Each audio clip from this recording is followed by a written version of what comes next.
Suzuki TS125ER that I've bought around a year ago.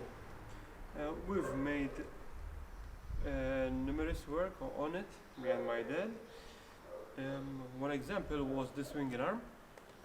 The swinging arm was the shaft of the swinging arm was stuck together, so they were like pivoting. They were pivoting together, grinding the frame basically, so we had to repair that.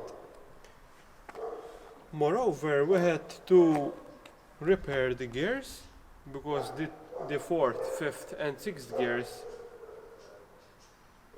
were not functioning. Basically, when I was putting on the gas, they were being going to free instead of being geared. The electrical work, the wiring, had also needed to be done.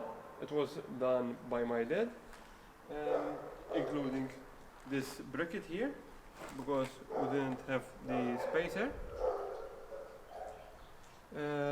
Some other features that we had to do were the mirrors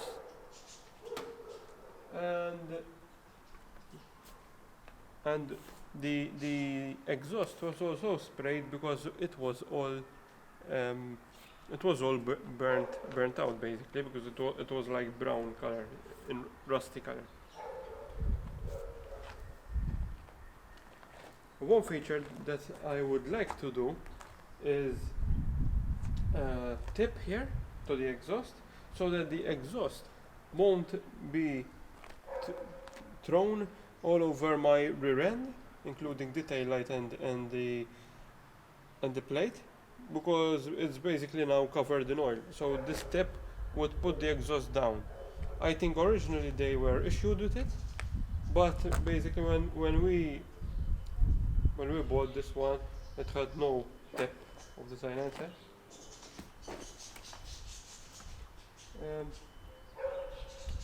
The other thing that I would like to do is the original stickers.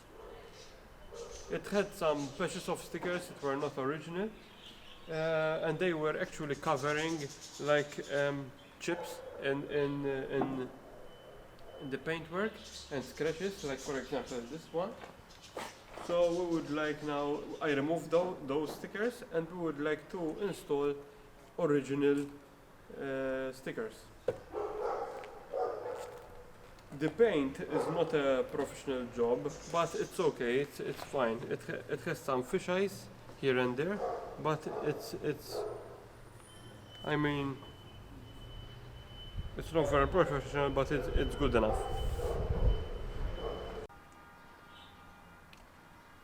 The tank was also covered with a layer of protective layer inside, which basically keeps it from rusting. Moreover, the engine also needed some setting because it was not working well. It was basically losing power. So even the spark plug was changed, and it basically needed some setting in the carburetor, etc. The gearbox also needed to be opened.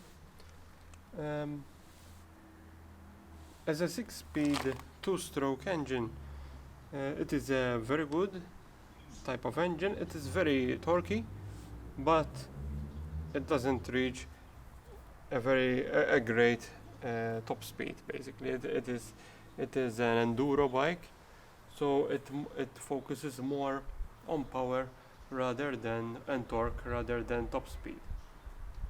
One can compare this bike with other period 125s, such as the Kawasaki KE125 and the Yamaha DT125, as well as the Honda XL125. The DT125 I think that the DT is a little bit more powerful. However, it does not necessarily reach a bigger top speed, but I think it is more powerful than this. I don't know anything about the Kawasaki though. I had never owned one. With regards to the XL, it's a 4-stroke bike, so I think that it is more economical than this one, and in power it is almost similar, even though that is a 4-stroke motorcycle and this is a 2-stroke, but still they are similar in torque and similar in top speed. As an ER, there are different versions. There is the 50cc, there is the 100 for sure, this is the 125, there is the 185, and there is the 250. I don't know if there is an 80cc or something, I'm not sure about it. My friend once asked me if the 185cc and block can be fitted into a 125cc block, because there is a huge difference between a 185cc, the performance of a 185, and a 125. However, it cannot be fitted on a 125. Basically the fittings does not agree with each other, and one cannot just put a 185 block on the 125. Even the frame are different. According to another friend of mine who has both a 185 and a 125, because I asked him this and he clarified it for me. Now I'm going to start the bike for you to hear it, and watch out for the smoke.